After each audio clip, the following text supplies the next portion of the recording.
These are the R32 trains, also known as the most electrifying trains of all time.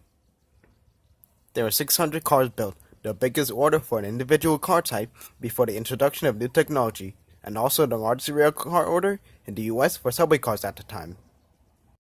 This order is double the amount of the first subway cars for the R&D, the R1s, 100 cars more than both the R4s and R6s combined, and 60 cars more than both the R33 mainlines and the R33 World Fairs combined.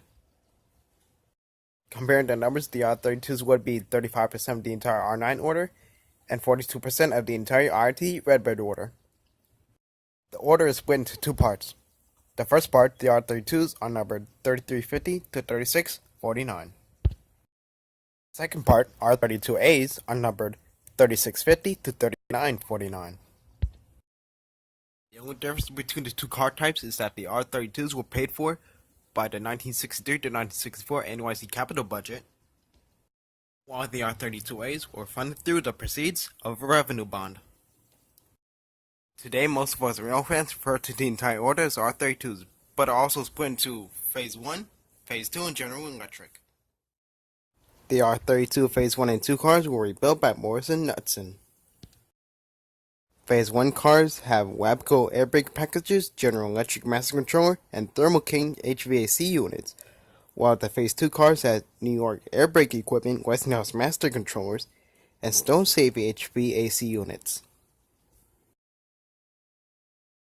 10 R32 General Electric cars, last in service at Jamaica Yard, were built to R38 specifications. These 10 cars were not rebuilt by Morrison Knudsen, but instead rebuilt by, obviously, General Electric in its facility in Buffalo, New York. The R32s were the first mass-produced stainless steel cars built for the NYC subway. Two previous bud orders, the R11s, now known as R34s, and the BMT Zeppers were built with stainless steel, but were limited production orders. During the late 1980s, the R32s were given a fresh overhaul and had a completely different look. Some of the improvements include the upgrades of the doors and the front signs being changed to LED. Now that we went over the basics of the R32s, let's go on a history trip. This is going to take a while, so better sit tight. In June 1963, New York City Transit Authority contracted with Bud for 600 cars to replace older equipment like the BNTD types and standards. Bud has been on previous contracts with the New York City Transit, but has never won a city contract for a production run of cars until the R32s. This is because Bud built only stainless steel equipment, and the TA refused to allow differential in competitive bids for this higher quality construction.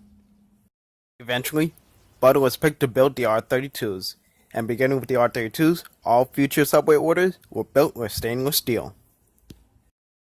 Ironically, Bud never benefited from the change and failed to win further contracts, and since then halted production of railroad cars. A ceremonial introduction trip for the new R32 Brightliner cars was held on September 9th, 1964. This train ran from the now-demolished Mott Haven Yards in the Bronx to Grand Central Terminal in Midtown Manhattan. To give you an idea where Mott Haven Yard was at, it's basically the Mott Haven Y at 149th Street Grand Concourse for the Hudson and Harlem Metro North lines. Much of the site is long gone today, but here's a look at the site of the Mott Haven Yards today.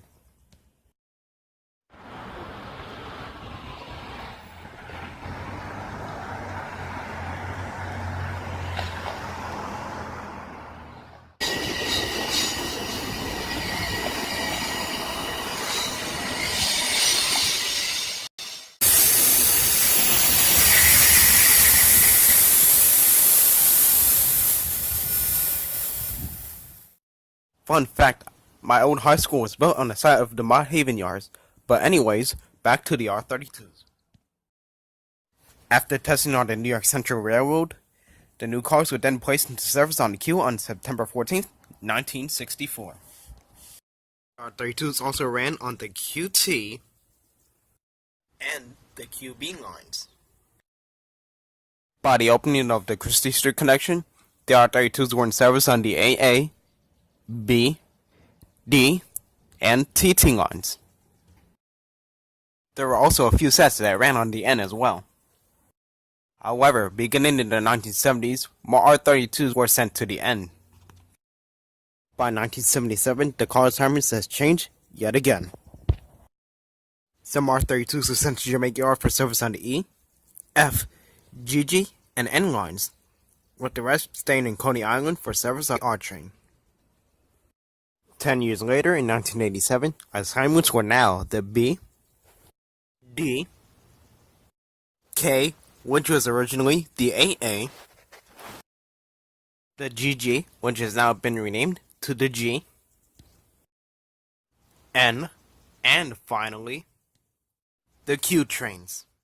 There were also a few times where the M has operated R32s during the late 1980s. Also, from 1990 to 1995, R32s ran on the Franklin Avenue Shuttle as well.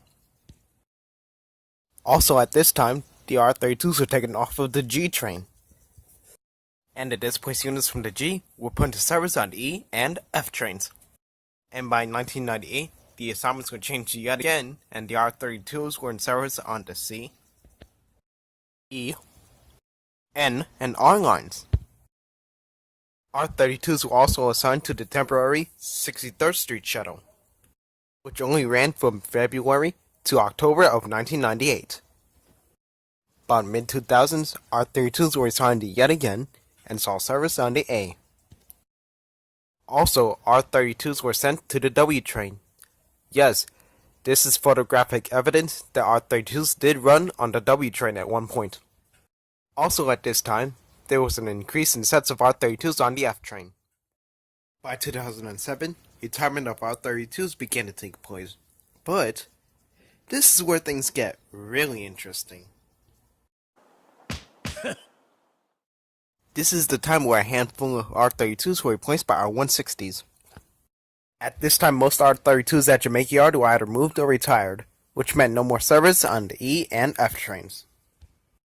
Most sets not retired were moved to the A and C, with one for the B, and then a few for a very special guest named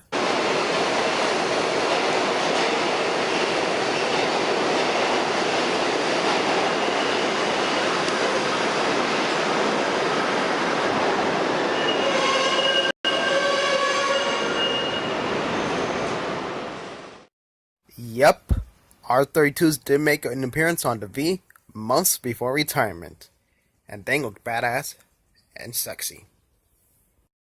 After 2010, all remaining 222 R32s were put into service on the C only, and the C was exclusively R32s. And during the summers of 2011 and 2012, all 222 cars were moved from the C to the A in order to give these cars some breathing air.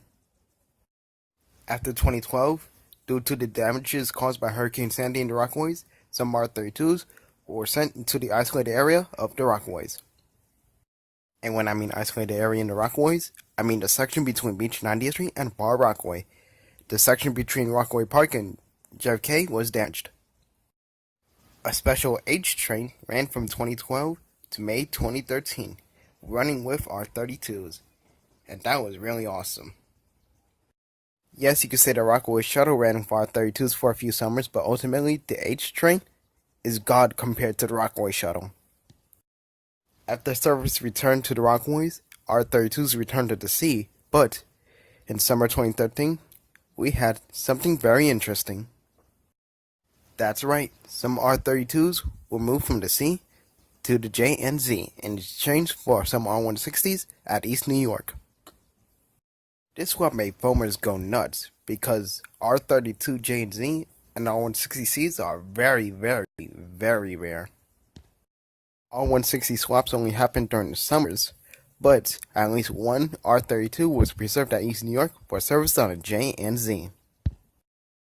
After the summer of 2015, the R32 and R160 swap was made permanent in order to improve the R32's mean distance between failures.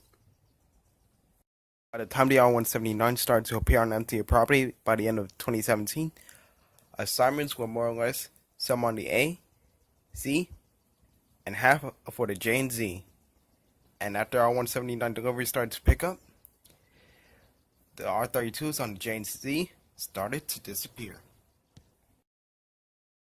These cars were not retired by the R179s, just simply moved to the A and C in order to improve service on those two lines.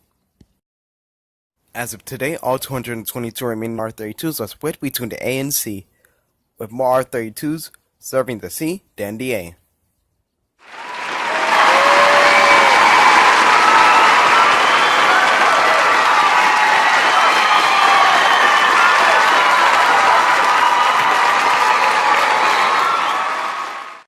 These cars went through a lot of shit. They deserve to be praised. And with how long they lasted, they deserve to be called one of the best cars of all time. All 600 cars originally had Westinghouse 1447JR motors, while 10 cars were later rebuilt with General Electric 125071 motors.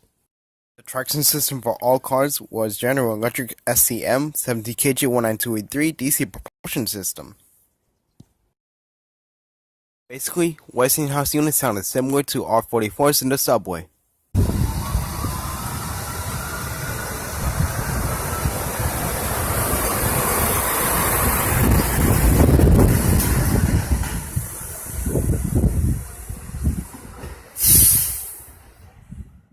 And the General Electric motor units sounded similar to the R46s in the subway.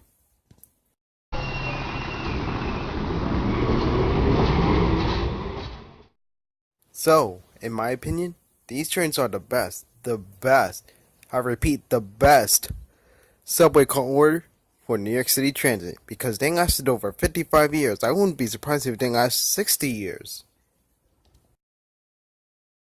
Not only do these trains have strong ass bodies, they ran on pretty much every line in the subway system. That is pretty awesome. This is also one of the few orders that actually went around the entire city, not just the subway, but on the railroads as well. It is 2019 and these trains can still pretty much go anywhere. I mean, earlier, before Cuomo intervened with the L shutdown, R32s were planned for the B and G, and now? I'm gonna put it like this. If in 2013, the J and Z could somehow get R32s, I think anything could happen at this point. I mean, yeah, a handful of trains were already retired because of the incoming R160s, and of course, a few accidents in the past.